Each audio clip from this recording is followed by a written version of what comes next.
Fine. उम्मीद है आप सब लोग अच्छे होंगे। Myself Kritika Sharma and welcome to your channel. Students, हमने स्टार्ट किया था 9th क्लास का 5th चैप्टर, जो कि आता है आपका fundamental unit of the life. अब ये क्या होता है? Fundamental unit of A life, it's mean life कहाँ से स्टार्ट हुई है। हमने पढ़ा था लाइफ किससे स्टार्ट हुई है? एक स्मॉल सेल से स्टार्ट हुई है।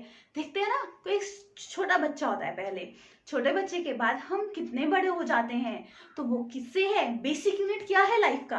वो आता है आपका सेल। किसने डिस्कवरी की थी? रॉबर्ट हुक ने डिस्कवरी की थी।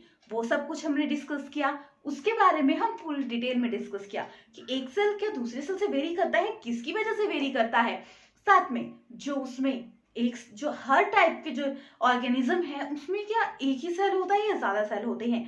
एक सेल जिसमें प्रेजेंट होता है उसे बोलते हैं यूनिसेलुलर ऑर्गेनिज्म। जिसमें बहुत ज्यादा डिफरेंट डिफरेंट टाइप्स के सेल प्रेजेंट होते हैं उसे बोलते हैं मल्टी सेलुलर। वो हमने डिस्कस किया था। सेल ऑर्गेनिल्स जो प्रेजेंट होती हैं किसी भी सेल के अंदर, उसकी वजह से क्या होता है? कोई सेल डिफरेंट होता है। क्लियर हो गया? ये कंसेप्ट हमने पूरा क्लियर किया था। बट फिर हमने डिस्कस किया था जैसे कि सेल है आपका, ठीक है, ये क्या है? सेल है। सेल है, ठीक है। इसमें क्या है? बाहर आउटर लेयर, ये आ गया आपकी मेम्ब्रेन, प्लाज्मा मेम्ब्रेन। क्या आ गई? प्लाज्मा मेम्ब्रेन, ठीक है, ये डिस्कस किया। फिर सेंटर में प्रेजेंट होता है न्यूक्लियस, ठीक है, ये प्रेजेंट होता है। फिर जो आउटर जो पूरा एरिया होता है वो आ गया साइटोप्लाज्म। ये आता है basic unit of the life. मतलब जो भी ऑर्गेनिज्म है, हमारे चारों जितनी भी चीजें हैं, उन सब का बेसिक यूनिट सेल आता है। और ये सेल में ये तीन चीजें कॉमन होंगी। तो स्ट्रक्चर होता है किस नंबर से वेरी होता है? प्लाज्मा मेम्ब्रेन क्या होती है, ये वर्क कैसे करती है, न्यूक्लियस कैसा है, साइटोप्लाज्म क्या है, वो सब कुछ हम डिस्कस करेंगे। क्लियर हो गया? बहुत बहुत इंपॉर्टेंट कंसेप्ट है, बहुत बार क्वेश्चंस भी आते हैं। तो फर्स्ट जो प्लाज्मा मेम्ब्रेन। अब प्लाज्मा मेम्ब्रेन क्या होती है? सोचिए, मेम्ब्रेन की बात की है तो प्लाज्मा मेम्ब्रेन मतलब देखो देखो क्या है? ये क्या है? सेल है। सेल के चारों और एरिया है, बट ये डिफाइन क्या है? पर्टिकुलर एरिया है। तो सेल मेम्ब्रेन क्या करती है? जो सेल है उसको आउटर एटमॉस्फेयर से अलग करती है, ठीक है। देख रहे हो ना, ये बाउंड्री बनी है, इसके बाद और एटमॉस्फेयर, और सेल के अंदर क्या है? वो अंदर इनर एटमॉस्फेयर। तो प्लाज्मा मेम्ब्रेन क्या करती है? आउटर एटमॉस्फेयर से इनर एटमॉस्फेयर को अलग करती है। क्लियर हो गया? फिर जो प्लाज्मा मेम्ब्रेन है, अब जैसे कि हमें खाने की जरूरत पड़ती है, हमारा बेसिक यूनिट सेल आ गया। अब हमें खाने की जरूरत होती है, हमारी नीड होती है, तो क्या होता है? एक सेल से दूसरे सेल भी जाता है। तो ये कौन सा प्रोसेस हुआ? कैसे एक सेल से दूसरी सेल कोई चीज जाती है? देखो, ये आउटर लेयर है, ठीक है। अब इसको कुछ भूख लगी है माना, ठीक है, एनर्जी चाहिए, कहाँ से लेगा? आगे से लेगा, एटमॉस्फेयर से लेगा। या जैसे सोचो ना, खुद सोचो कि आप पूरा दिन अगर खाना ना खाओ, वीकनेस फील होती है, आप खाना खाते हो, फिर उसके बाद क्या होता है? वो हमारी पूरी बॉडी को एनर्जी प्रोवाइड करता है। खाना नहीं खाओगे तो प्रॉपर्ली काम नहीं कर पाओगे, बट अगर खाना खा लिया फिर आप फटाफट काम कर पाओगे। क्यों? क्योंकि आपकी पूरी बॉडी को एनर्जी मिल गई। एनर्जी कैसे मिली? देखो, जैसे कि ये लेयर है, एनर्जी क्या होती है? ये एक सेल आ गया, ये दूसरा सेल आ गया, एनर्जी इधर से इधर ट्रांसफर होती है, ठीक है। एक सेल से दूसरे सेल तक एनर्जी प्रोवाइड होती है। कैसे होगी? Through plasma membrane. ये एक सेल की प्लाज्मा मेम्ब्रेन है, ये दूसरे सेल की प्लाज्मा मेम्ब्रेन है। क्लियर हो गया? जैसे कि आपकी कार्बन डाइऑक्साइड है, ठीक है, माना कार्बन डाइऑक्साइड इस सेल से इस साइड जानी है या इस साइड से इस साइड जानी है, तो वो प्रोसेस आता है डिफ्यूजन, ठीक है। क्या आता है? डिफ्यूजन। डिफ्यूजन में होता है, देखो, एक सेल में अगर एनर्जी ज्यादा होगी तो दूसरे सेल तक जाएगी। खुद ऑब्जर्व करना, खाना खाते हो, वो हमारी फूड पाइप से पूरे शरीर में जाता है और हमें एनर्जी प्रोवाइड करवाता है। थ्रू कैसे एनर्जी मिलती है? एक सेल से दूसरे थ्रू सेल तक मिलती है। डिफ्यूजन प्रोसेस आता है, जैसे कि कार्बन डाइऑक्साइड है, एक सेल से दूसरे सेल आएगी, मतलब गैसेस का क्या होगा? चेंज होंगी, ठीक है, इधर से उधर जाएंगी। वैसे ही कार्बन डाइऑक्साइड है, इधर से इधर को ट्रांसफर हुई, एक मान लो एक सेल है, ठीक है। फिर ऑक्सीजन का भी सेम ऐसा होगा, कि ऑक्सीजन भी क्या है, इधर से उधर ट्रांसफर हो रही है, मतलब एक सेल है दूसरे सेल को ट्रांसफर हो रही है थ्रू प्लाज्मा मेम्ब्रेन। तो क्या आ गया, किस प्रोसेस से हो रही है, डिफ्यूजन। फिर पर इसमें कौन सा लॉ कैसे होगा, जहां पे देखो मेरे पास कोई चीज ज्यादा पड़ी है दूसरे पास कम है, बट क्या करना है, इक्वल करना है हमें, तो क्या होगा, जिसके पास ज्यादा होगी वो कम वाले को देगा। तो मतलब डिफ्यूजन गैसेस चेंज होंगी हाई कंसंट्रेशन, ठीक है, high concentration to low concentration. समझ गए क्या होता है, गैसेस जो एक्सचेंज होती हैं एक हाई कंसंट्रेशन से लो कंसंट्रेशन होगी, जिसके पास कमी होगी उसको देगा ताकि बराबर हो जाएगा। तो वेट चेक करते हैं ना, तो क्या होता है, एक साइड क्या आप वेट रखोगे, दूसरा सामान रखते हो, जब तक दोनों बराबर नहीं होते तो क्या होगा, इक्वल नहीं आएगा। तो पहले आप बराबर कैसे करोगे, जो हाई कंसंट्रेशन थी उसमें क्या करोगे, उसके बराबर दूसरे को कर दोगे, ठीक है, वो क्या होगा, एक्सचेंज होगी, बराबर कर दिया दोनों को, तो इक्वल अमाउंट में आ गया। तो वो आ गया आपकी सेल में, जब इक्वल अमाउंट में गैसेस चेंज हो रही हैं तो वो प्रोसेस आ गया डिफ्यूजन। समझ आ गया, बहुत बार क्वेश्चन आता है डिफ्यूजन क्या है, डिफ्यूजन में गैसियस चेंजेस होती हैं और चीजें चेंज होती हैं, किसमें, कैसे प्रोसेस में, high concentration to low concentration. Clear हो गया। अब ये तो आ गया गैसियस चेंज और चीजें change, but what about A water, water क्या है, सिंगल वाटर ही थोड़ी ना प्रेजेंट है, इसमें और चीजें भी प्रेजेंट होती हैं, ठीक है, जैसे कि वाटर है उसमें आयंस भी होंगे और चीजें और एलिमेंट्स भी होंगे, तो वो क्या होगा, उसमें कंसंट्रेशन, ठीक है, सॉल्यूट स्मॉल अमाउंट में जो होता है वो आता है आपका सॉल्यूट। तो देखो वाटर की एक्सचेंज होगी, वाटर है, ठीक है, H2 इसका फॉर्मूला है, इधर से जा रहा है इधर को, अगर यहाँ पे कंसंट्रेशन ज्यादा है या कम है, अगर इधर कंसंट्रेशन कम होगी तो ये इस साइड को चला गया। तो जो वाटर का आदान प्रदान होता है, ठीक है, concentration low concentration to high concentration, high concentration मतलब जहां वाटर का कांटेक्ट ज्यादा है, ठीक है, ये नहीं कि उसमें सॉल्यूट की परसेंटेज कितनी है, वाटर का कांटेक्ट जहां पे ज्यादा होता है वहां पे एक्सचेंज होता है इधर से इधर तक, तो वो प्रोसेस आता है आपका ऑस्मोसिस। कौन सा आता है, ऑस्मोसिस, ठीक है, ऑस्मोसिस प्रोसेस आता है जब वाटर का एक्सचेंज होता है। और डिफ्यूजन, डिफ्यूजन गैसेस में भी वैलिड होता है और वाटर में भी वैलिड होता है, बट ऑस्मोसिस जब होता है तो वो क्या होता है, वाटर के केस में होता है, जब हाई कंसंट्रेशन वाटर होगा, सॉल्यूट की बात नहीं की है, इसमें जो और कांटेक्ट होगा, वाटर कांटेक्ट ज्यादा होगा, वहां से क्या होगी, एक्सचेंज होगी दूसरी साइड को। क्लियर हो गया कंसेप्ट। फिर अब ये चेंजेस होती हैं, ये बेसिस और कंसेप्ट भी आते हैं, इसमें तीन मेन जो कंसेप्ट आते हैं वो आते हैं, कौन कौन से आएंगे, इसमें आ गया, एक आता है आपका हाइपोटोनिक, आइसोटोनिक, एक आता है हाइपरटोनिक। अब हाइपोटोनिक क्या होता है, पहले फर्स्ट कंसेप्ट करते हैं, क्या है, ये वाटर का आदान प्रदान हो रहा है, किसके बेसिस पे होगा, क्या होगा वो पढ़ेंगे। जैसे कि डाइल्यूट है, ठीक है, डाइल्यूट मतलब उसमें जो सॉल्यूट की परसेंटेज है वो कम है, ठीक है, तो वो आ गया डाइल्यूट।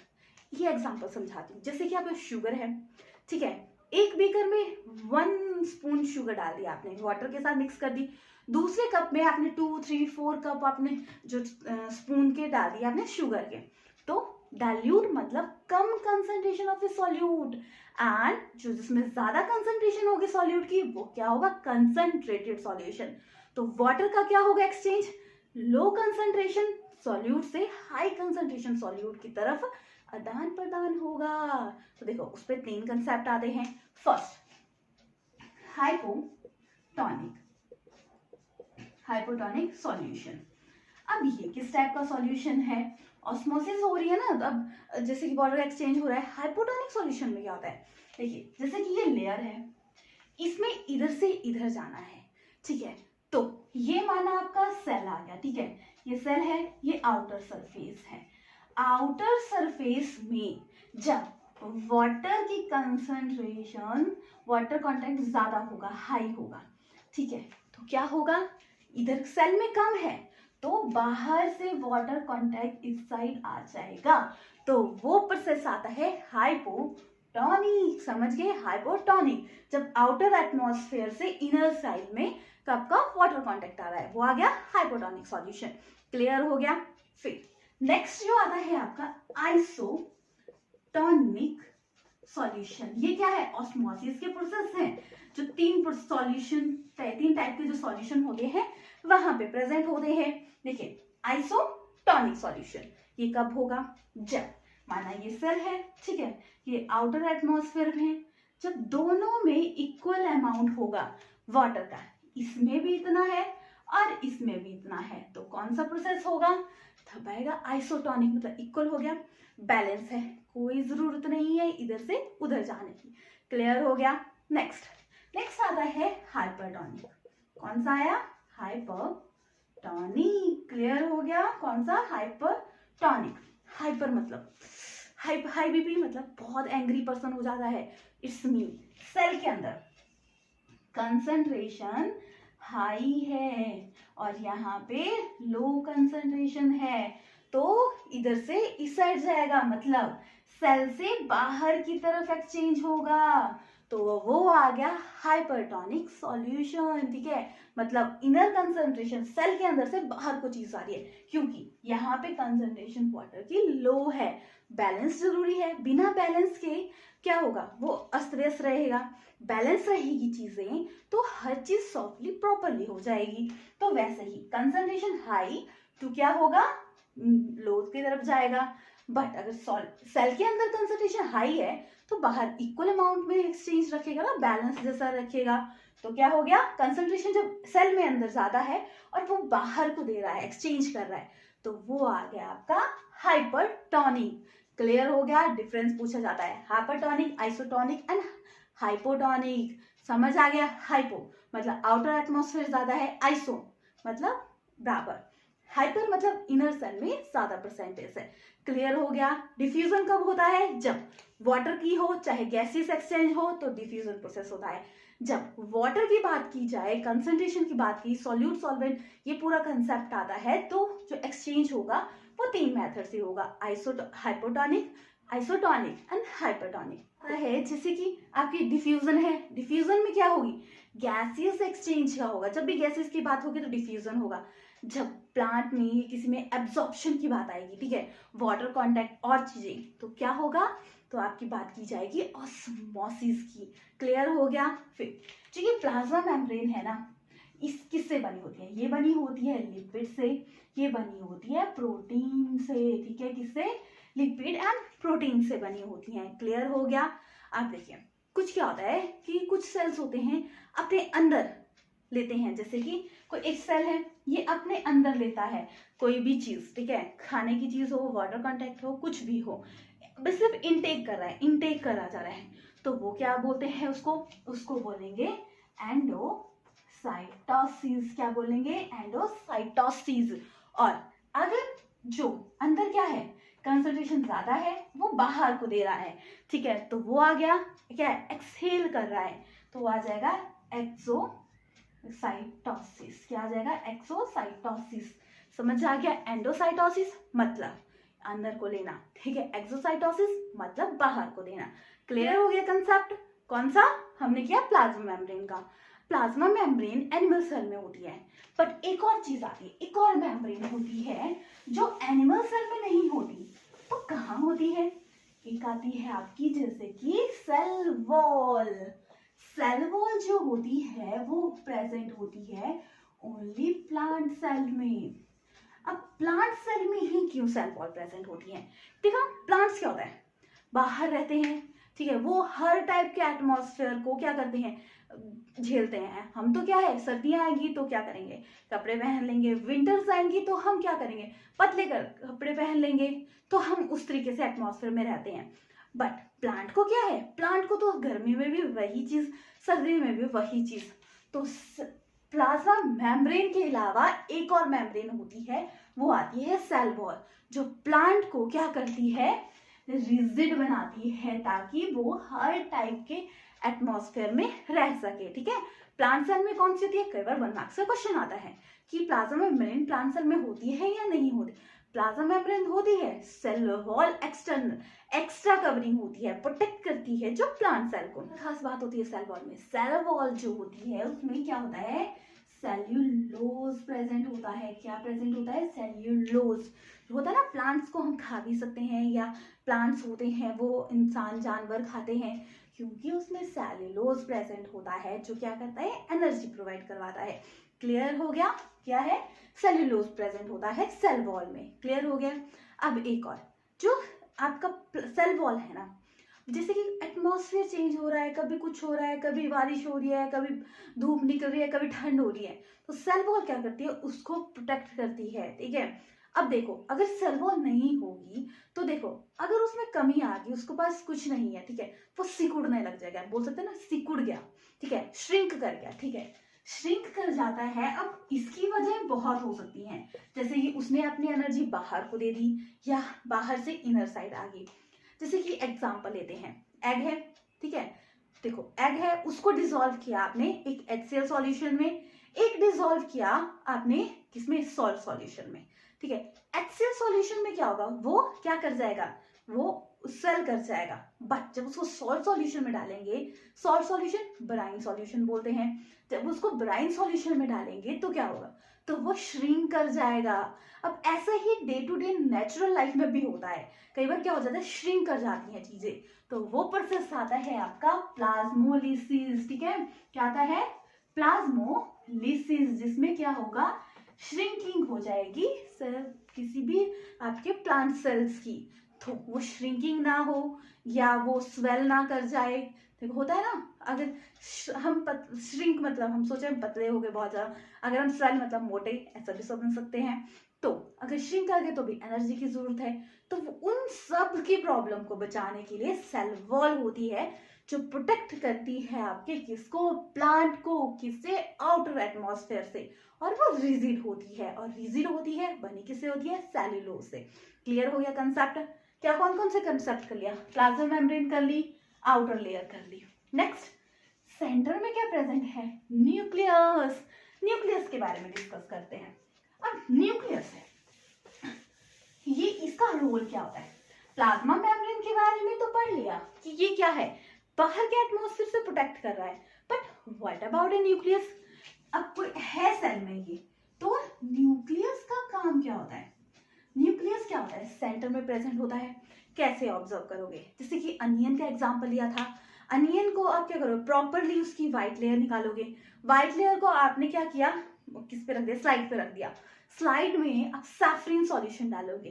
क्यों डाला हमने सैफरिन सॉल्यूशन? ताकि वो कलरेशन हो, उससे हमें समझ आ जाए कि क्या चीज है। क्लियर हो गया? फिर क्लियर समझ आ गया कि कल जो भी चीज प्रेजेंट होगी वो क्या होगी? डार्कली कलर हो जाएगी। इससे क्लियर हो जाएगा कि यहाँ पे कुछ और प्रेजेंट है, तो उसके थ्रू हम पता लगाएंगे कि न्यूक्लियस है, सेंटर में प्रेजेंट होता है किसी भी सेल के। अब न्यूक्लियस है, सेंटर में प्रेजेंट होता है, तो क्या चीज है ये? देखो, सेंटर में प्रेजेंट है, जैसे कि इसमें क्या होती है? दो मेम्ब्रेन होती है, जिसको हम बोलते हैं न्यूक्लियर मेम्ब्रेन। अब इसमें क्यों होती है? ये क्या करती है? देखो, आउटर एटमॉस्फेयर, ये क्या है? यहाँ पे साइटोप्लाज्म प्रेजेंट है, तो साइटोप्लाज्म प्रेजेंट है आउटर एटमॉस्फेयर में, तो न्यूक्लियस है, सेल मेम्ब्रेन है, वो क्या करती है? जो साइटोप्लाज्म को अलग करती है न्यूक्लियस से। अब देखो, न्यूक्लियस है, इसके अंदर भी कुछ प्रेजेंट होगा, दो मेम्ब्रेन लगी हुई है, न्यूक्लियर मेम्ब्रेन जो बोला जाता है जिसे। अब इसके अंदर भी कुछ प्रेजेंट होगा। देखो, ये है, ठीक है, न्यूक्लियस आ गया। इसके अंदर क्या प्रेजेंट होते हैं? इसके अंदर प्रेजेंट होते हैं क्रोमोसोम। क्या प्रेजेंट होते हैं? क्रोमोसोम। अब ये क्रोमोसोम क्यों प्रेजेंट होते हैं? क्रोमोसोम होता क्या है? क्रोमोसोम में होते हैं, एक DNA प्रेजेंट होता है, और प्रेजेंट होता है प्रोटीन। अब ये क्या चीज है? प्रोटीन होता क्या है? इसका रोल क्या है? सबसे पहले DNA की फुल फॉर्म देखिए। DNA की फुल फॉर्म होती है डीऑक्सी, क्या होती है? रिपीट करो, deoxy ribo nucleic acid. Revise कीजिए मेरे साथ, deoxy ribo nucleic acid. Clear हो गया? अब इसका काम क्या है? बोलते हैं ना, जैसे पेरेंट्स हैं वैसे बच्चों में गुण आते हैं, होता है ना कुछ कि ये मम्मी की तरह दिखता है, पापा की तरह दिखता है, तो क्या है? DNA का मेन रोल होता है इसमें। कहाँ पे प्रेजेंट है? न्यूक्लियस के अंदर। तो डीएनए क्या है, one generation to next generation होता है। अब पता लगाना हो कातिल कौन है, ठीक है, इसके पेरेंट्स कौन है, इसका पापा कौन है, बच्चा कौन है, किससे पता लगाते हैं, डीएनए से, क्योंकि डीएनए क्या करता है, मैच करता है बच्चों का पेरेंट्स के साथ। तो डीएनए क्या है, इनहेरिटेड मटेरियल, ठीक है, इनहेरिटेड मटेरियल, इनहेरिटेड मटेरियल है, ठीक है, इनहेरिटेड है मतलब वन जनरेशन टू दूसरी जनरेशन में जाता है, तभी तो ना। डीएनए जिससे ना एक जनरेशन से दूसरी जनरेशन में अगर वही चीज डीएनए नहीं जाएगा, इट्स मीन अब ये बोल सकते हो कि वो हो सकता है नेक्स्ट जो जनरेशन है उसमें कुछ और टाइप का हो जाए। तो डीएनए क्या करता है, अपनी कॉपी जैसे पेरेंट्स में होती है वैसे ही नेक्स्ट जनरेशन में ट्रांसफर करता है, ताकि वैसे ही टाइप की कॉपी बने, मतलब बच्चे भी उसी की तरह दिखे। अगर वो नहीं होगा, डीएनए नहीं होगा, तो क्या होगा, जो बच्चे होंगे वो क्या होंगे, दूसरे मतलब अलग टाइप के मतलब कुछ और लक्षण भी हो सकते हैं, ऐसा बोल सकते हो। डीएनए क्या है, one generation to next generation जाता है, जो क्या बताता है हमें कि इसमें जो गुण है मतलब पेरेंट्स की कॉपी है बच्चा, मतलब सेम होता है। तो डीएनए किस और किसके हेल्प करता है, डीएनए हेल्प करता है सेल को ब्रेक करने में, ठीक है। होता है ना, बच्चा क्या होता है, एक सेल से बनता है, फिर 2 4 5 ऐसे करके क्या होता है, पूरा बच्चा बनता है। बच्चे के बाद जैसे जैसे हम बड़े होते हैं, ठीक है, तो वो किससे, एक सेल से है, वैसे ही कॉपी बने जैसे हमारे पेरेंट्स है, डीएनए हेल्प करता है। तो डीएनए क्या होता है, ये क्या करता है, ब्रेक करता है, ठीक है, ब्रेक स्प्लिट हो गया, तो ये क्या होता है, रेप्लिकेशन होती है इसमें, मतलब ये स्प्लिट करता है और कॉपी बनती है, फिर वो कॉपी स्प्लिट होती है, वैसे वैसे हम बड़े होते हैं। ऐसा तो नहीं जैसे कि हम पैदा होते हैं वैसे ही पूरी टाइम रहते हैं, पहले क्या होता है, हम इतने से होते हैं, फिर हम इतने बड़े बड़े बड़े होते रहते हैं, किसकी वजह से, क्योंकि सेल है वो क्या हो रहा है, डिवाइड हो रहा है। तो डीएनए क्या है, मेन रोल हेल्प करता है किसमें, आपके one generation to next generation में, और सेल को नया सेल बनाने में भी, ठीक है, रेप्लिकेशन में हेल्प करता है। डीएनए क्या है, और डीएनए को बोल सकते हो आप एक क्रोमेटिन मटेरियल है, क्योंकि ये क्या है, क्रोमोसोम में प्रेजेंट है। क्या था है ये, क्रोमेटिन मटेरियल, ठीक है, क्रोमेटिन मटेरियल क्यों बोला, क्योंकि ये क्या होता है, क्रोमोसोम में प्रेजेंट होता है, जो हेल्प करता है। प्रोटीन क्या करता है, उसको रिपेयर, उसको एनर्जी प्रोवाइड करवाता है। ये कंसेप्ट क्लियर हो गया।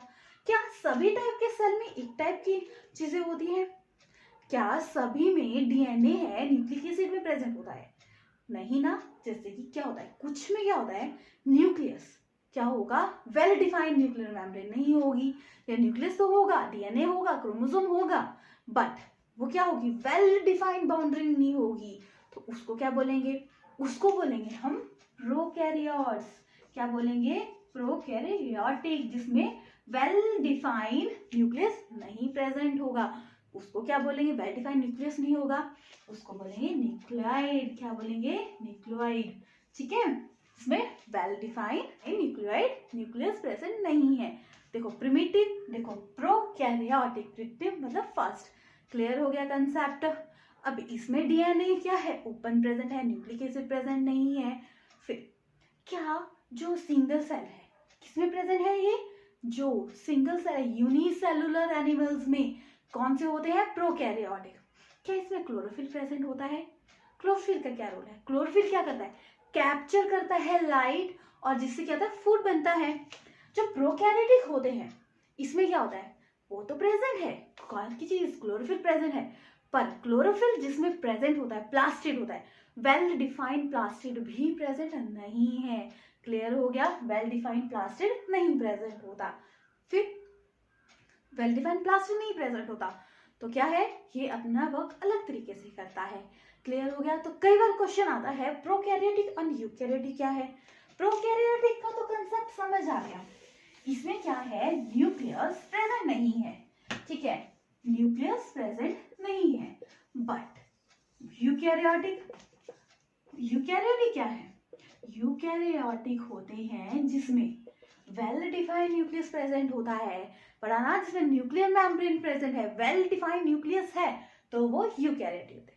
प्रोकैरियोटिक कैसे होते हैं, ये क्या होते हैं, बहुत स्मॉल होते हैं, 1 to 10 माइक्रोमीटर तक होते हैं। और यूकैरियोटिक कैसे होते हैं, ये होते हैं आपके 5 to 100 माइक्रोमीटर तक। क्लियर हो गया। प्रोकैरियोटिक, प्रोकैरियोटिक में क्या होता है, वेल डिफाइंड, क्या है, well defined nucleus, does not present, ठीक है। और ये प्रोकैरियोटिक में, यूकैरियोटिक में क्या है, वेल डिफाइंड न्यूक्लियस प्रेजेंट। समझ आ गया। फिर जो प्रोकैरियोटिक है इसमें क्रोमोसोम नंबर 1 या 2 नंबर होते हैं, ठीक है, 1 to 2 क्रोमोसोम, ठीक है, क्रोमोसोम्स।